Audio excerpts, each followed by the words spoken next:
Hello, thanks again for joining the Falling for Learning podcast. I am the host, TD Flinall. I am a parent and I'm a national board certified teacher. I am a veteran educator, and throughout my career, I have been very concerned by the trend that certain parents didn't have the strategies, skills, or access to resources to make sure that their children were on track for learning and then to stay on track for success. This podcast has been established to address the need and to make sure that we have guests on, that I provide the information, and that they have the strategies and resources that they need to make sure the next generation is ready to shine in either being an entrepreneur, in either getting a trade, or going the college route. Thanks for tuning in every Saturday, and let's get this show started. Today, we're really going to delve into how to help your child, your middle school child, get into reading. So with reading, we know that at this point in their education careers, children should be far into advancement in their reading development. However, we know that because of the pandemic and other factors, their reading level may not be on grade level. So our children are going to fall into a couple of different categories. So they'll fall into the category of reading on grade level, reading below grade level, or reading above grade level. And we know from statistics that a lot of our children, especially African American children and children from diverse backgrounds, often are not reading on grade level. A majority of them are not. And so this podcast will really address what we do when our kids are below grade level in reading. So when you want to have them reading regularly to increase their reading development, but you need to make sure whatever they're reading is at an independent level. So the independent level is where they're going to be practicing on a regular basis, a lot of it on their own.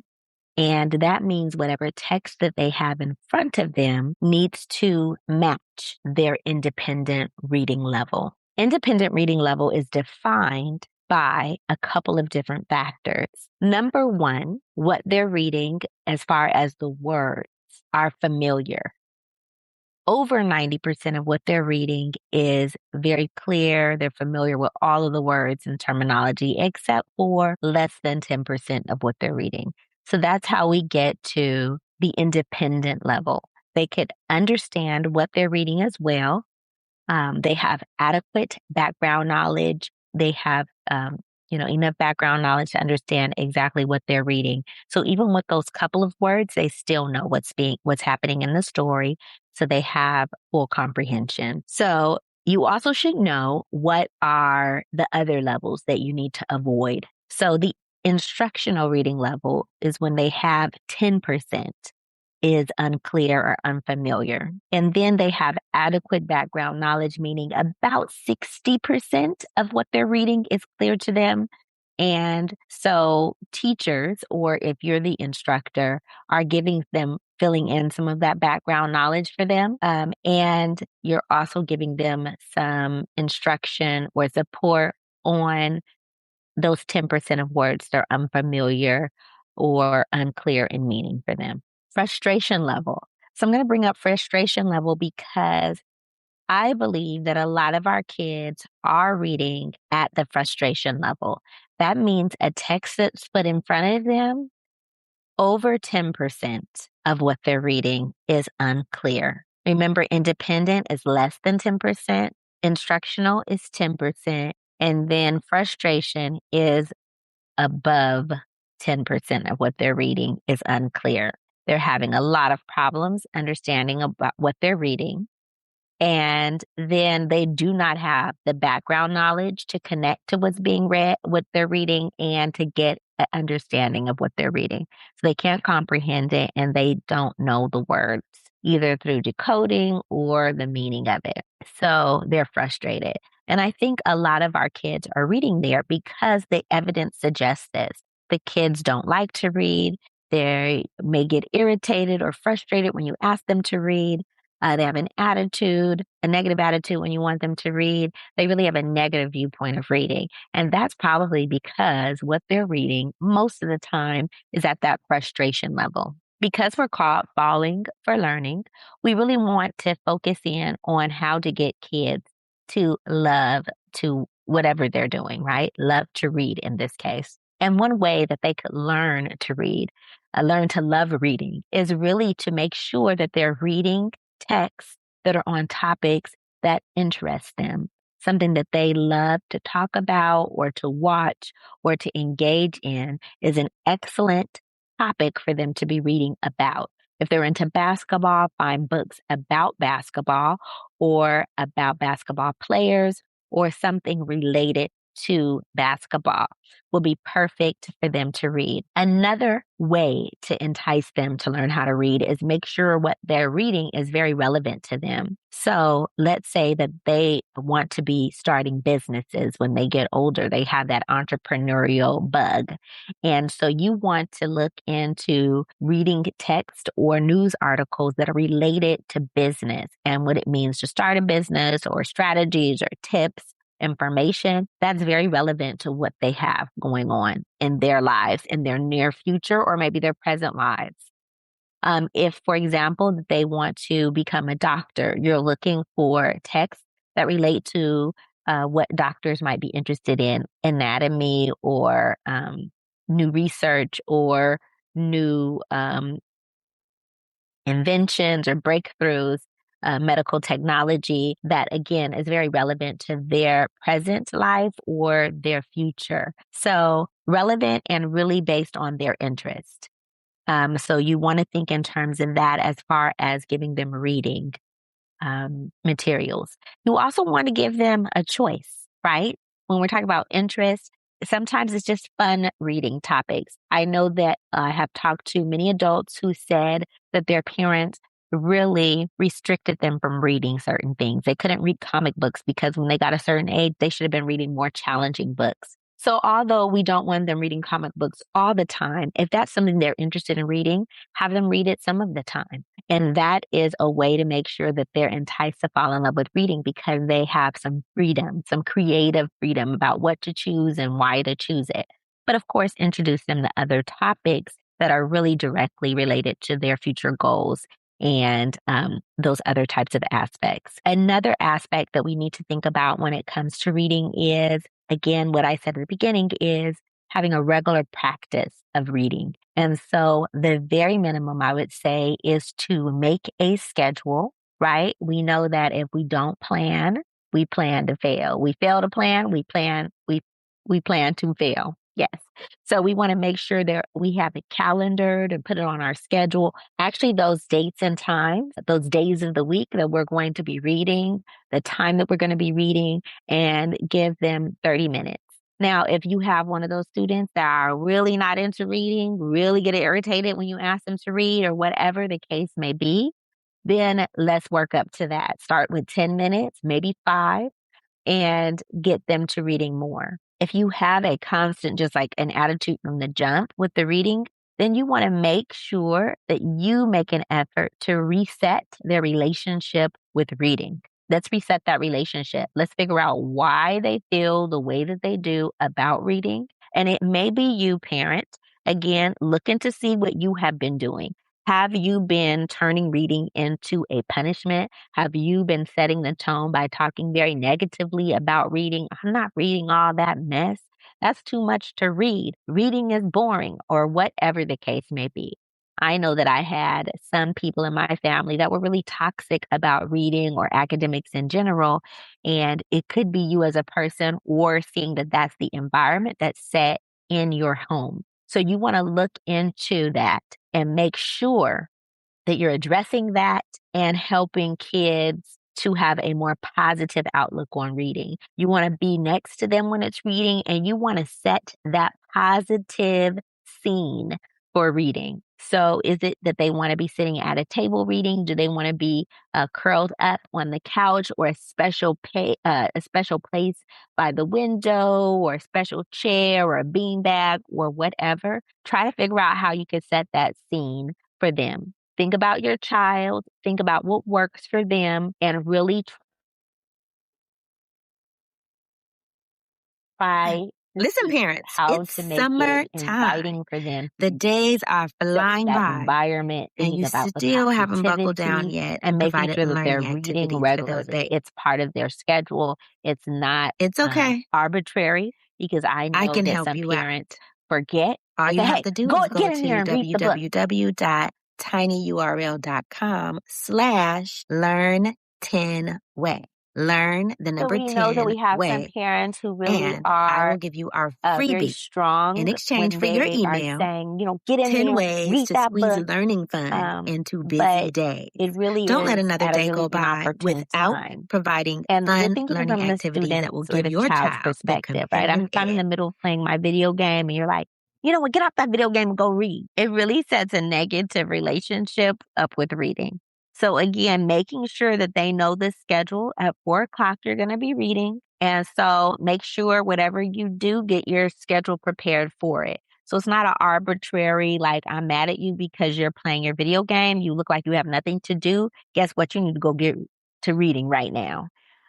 So really be careful about how you do that and how you're pitting different activities against each other. There's nothing wrong with playing video games in moderation.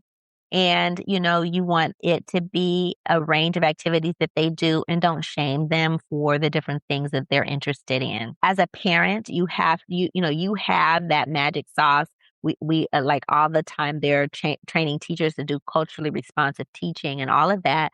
But obviously as a parent, you are the culture. You are bringing the culture to them, but don't forget the aspect of culture that is hard for you to touch, which is their youth culture.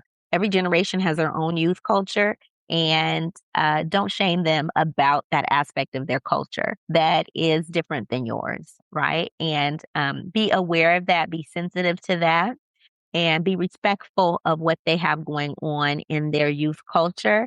To a certain extent, give them some parameters, but don't just shame everything about their culture and their youth and their age group, because that is their age group, and it is an integral part of who they are. Growing up in these days and age, this is their time. So to review the things that we need to do to make sure our kids are on track and hopefully being enticed, not hopefully, they will be enticed to fall in love with reading, is to make sure that they have a choice of what they're reading. Make sure that they are reading at their independent level, right? Less than 10% of what it's being read is clear. Less than 10% is unfamiliar words, or something that they don't know the meaning of, and they have very clear background knowledge on what's going on, so they understand everything going on, even though there may be a couple of words that they don't know in the text. So being very clear that that's their independent reading level, whatever they're reading. And number 3, making sure that you're scheduling that time for them to be reading regularly, so that it is not um, an arbitrary time, that it's not set up as a punishment, that is very clear when they're reading. We want a minimum of 3 times a day. We want to work up to the 5 times a day 5 times a week that they're reading, correct? And making sure they have that regular practice at the independent level, so that they are slowly but surely building up their reading development. Making sure that finally, if you have a very resistant reader, that you're very clear with them about resetting their relationship with reading and being very intentional about setting up a positive environment for reading and helping them out. Now, one last thing that we did not address yet, but we'll bring up right now, is the child's reading level. Like, what level are they reading? Are they reading at the 3rd grade level and they're in 7th grade? Are they reading on a 5th grade level? Or maybe they're reading at 10th grade level. They're ahead of the curve. Uh, how do you figure that out?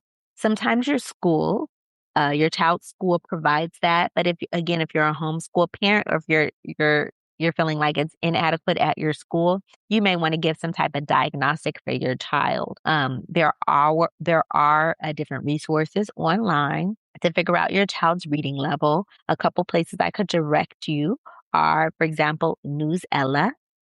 Can give them different text at different levels, and you could kind of check out manually, like, does this level work? Does this level work for them? And kind of count how many mistakes they're making in a minute. And that's one way you could see, like, is this their independent level? What level is this for them? Um, More formal, there is IXL provides a diagnostic. It's a online tool, IXL. And then there is also ReadWorks provides some kind of diagnostic to help the children with their reading. No Red Ink as well helps them, identify where their reading is. There is also commonlit.org also provides some information about reading, their reading levels. So there's different ways and different resources out there. So take a look and explore and see what works for you. You may, again, be able to talk to the school or to the teacher, the English language arts teacher, about reading levels and some, reports on assessments.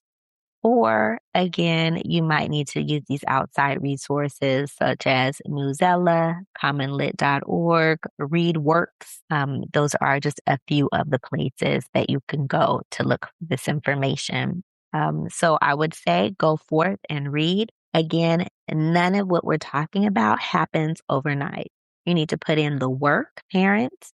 Be patient with your child and help them build up into better readers, and know that it is possible. You have that special sauce, parents, that no other teacher has a relationship with your child like you do, and make sure you give them that competitive advantage. Again, I'm TD Flinnaw, the host of Falling for Learning. Thank you for joining us, and please like and subscribe. We are found on podcasts, platforms such as iHeartRadio, Audible, Amazon Music, and many different podcast platforms, as well as we have our YouTube channel. Please join us every Saturday at 5 p.m. when we release our new episodes. This is TD Flinnaw. Have a great week. Thank you. Saturdays, 5 p.m. is when we drop our new episodes. Please listen in every week for those strategies and tips to keep you and the next generation on track for success. You can also find us on YouTube by going to youtube.com/@fall4learning. Again, that's youtube.com/fall4learning. We really appreciate you, and we are here on a mission to make sure that that next generation is on track for success and on track for learning. Thanks again. I'm TD Flinnaw. Have a wonderful week.